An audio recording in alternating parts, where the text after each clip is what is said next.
Hola, buenas tardes, mi nombre es Carlos Jesús y yo voy a hablar sobre una reforma a la Ley General de la Salud que tiene que ver con las terapias de conversión en México.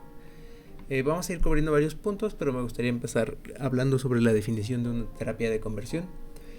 Para empezar, ¿qué son? También se les conoce como terapias reparativas o terapias de cura gay. Son unas prácticas que fueron diseñadas para cambiar la orientación sexual o la identidad de género de una persona.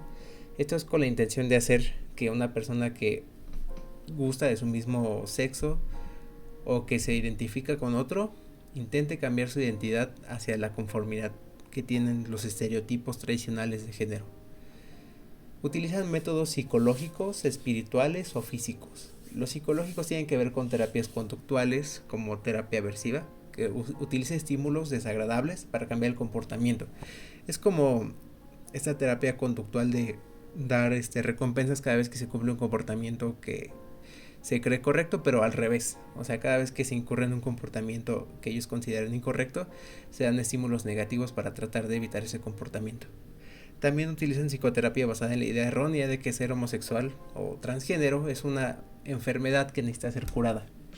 En cuanto a las espirituales, pues muchas veces estas terapias incluyen oraciones, incluso exorcismos o prácticas espirituales para tratar de limpiar la identidad sexual de la persona. Y en cuanto a los físicos, pues algunas prácticas pueden incluir electroshock. Según la OMS y el American Psychiatric Association, se declara que estas prácticas son pseudocientíficas y aparte son dañinas para la salud mental. No hay evidencia que demuestre que la identidad de género o la orientación sexual pueda cambiar mediante terapias. Estas prácticas, aparte, como especifiqué antes, pueden ser dañinas para la salud mental, porque pueden causar ansiedad, depresión, aislamiento social, una baja autoestima, pensamientos suicidas o sentimientos de vergüenza hacia la propia orientación de las personas afectadas. Muy bien, una vez ya tratada la definición, hablemos un poco sobre el contexto en México antes de la reforma. Para empezar, hablemos de que estas terapias de conversión pues no son legales en la mayoría de los países, incluyendo a México, pero pues se llevaban a cabo en clínicas privadas, también en iglesias o pues por parte de profesionales que no tenían conocimiento adecuado para intentar tratar este tipo de condiciones que pues realmente no hay nada que tratar. Principalmente eran los sectores religiosos o los conservadores quienes defendían este tipo de terapias porque argumentaban que la homosexualidad o la identidad de género pues que no tenían que eran diferentes a la heterosexualidad, eran una enfermedad o un pecado que tenían que ser tratados para intentar revertirse. Pues esto tuvo un impacto muy negativo en la comunidad LGBT, principalmente porque fue muy marginada y discriminada en México y muchas veces estas personas eran sometidas a terapias pues en un intento de ajustarlos a las normas heteronormativas de la sociedad. Y pues este tipo de terapias eran principalmente practicadas en áreas rurales o áreas más conservadoras del país, aunque pues se llevaban a cabo en casi todo el país. Muy bien, ahora ya que hablamos del contexto en México, podemos hablar un poco más a fondo sobre la reforma como tal. Para empezar, su objetivo era la protección de los derechos humanos de las personas que forman parte de la comunidad LGBT, reconociendo que la orientación sexual y la identidad de género no son trastornos ni enfermedades, sino que son aspectos naturales de la diversidad humana. Esta reforma establece que las terapias de conversión ya tendrían que ser prácticas ilegales en México y que se considera una violación directa a los derechos humanos de las personas. Pues la formulación de esta reforma fue principalmente impulsada por el creciente movimiento por los derechos de las personas LGBT y por la denuncia de muchos abusos psicológicos y físicos que fueron sufridos por estas personas que pasaron por terapias de conversión. Algunos aspectos claves que cubre esta reforma son los siguientes. Para empezar, la prohibición total de las terapias de conversión. Establece que toda práctica que intente cambiar la orientación sexual o identidad de género de una persona es una violación directa a sus derechos humanos. Esto obviamente incluye terapias psicológicas, terapias religiosas, espirituales y cualquier otra forma de tratamiento que busque cambiar o suprimir la identidad sexual o de género de una persona. También se integran sanciones para las personas o instituciones que incumplan con esta nueva reforma, que sobre todo incluyen multas y suspensión de licencias, pues sobre todo para las personas que tienen una cédula profesional y que aún así incurren en ese tipo de prácticas. Estas sanciones, pues como había mencionado, buscan asegurar que se cumpla la ley y sobre todo que se proteja a las personas vulnerables. Esta reforma también subraya que todas las personas tienen derecho a su identidad de género y sobre todo a vivir sin discriminación. Se basa en los principios constitucionales de igualdad, del derecho a no discriminación y de la dignidad humana.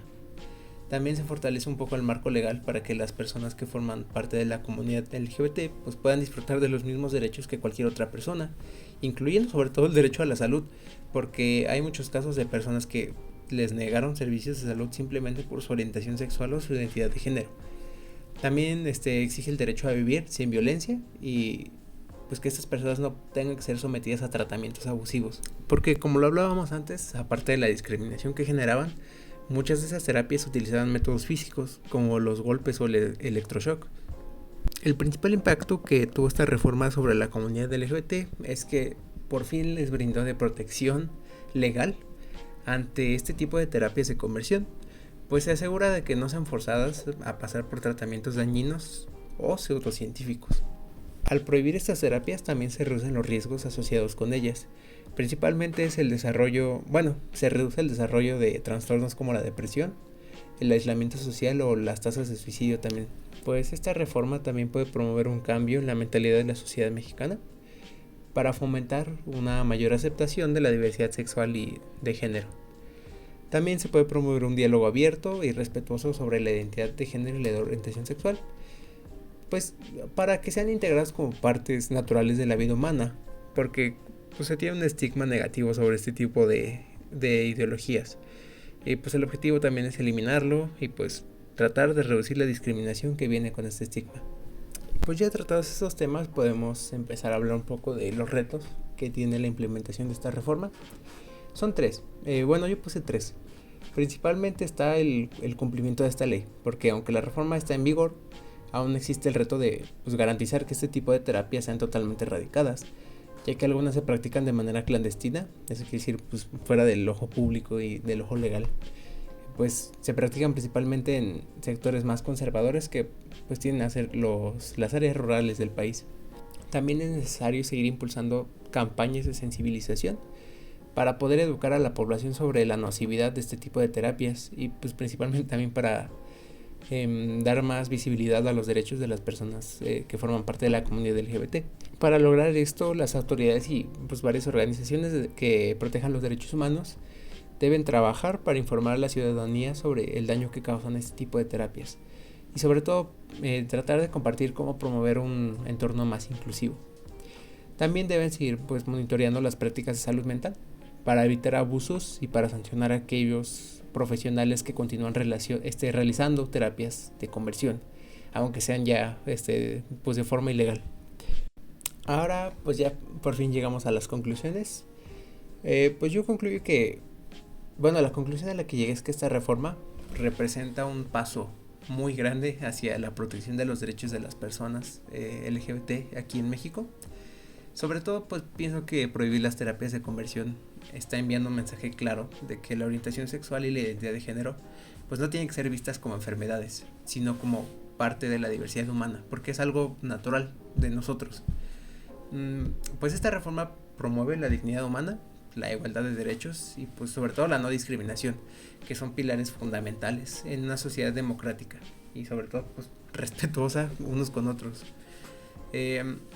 También es esencial que se continúe con esfuerzos para poder implementar esta reforma de formas más efectivas y sobre todo para poder sensibilizar a la sociedad sobre la importancia de respetar la diversidad. Y eso es todo sobre la exposición. Aquí están las fuentes que ocupé. Casi toda la información salió del Diario Oficial de la Federación, principalmente del artículo 4 y 6, y también alguna de la Organización Mundial de la Salud y de la CNDH. Ya sin nada más que complementar, muchas gracias por su atención y eso fue todo.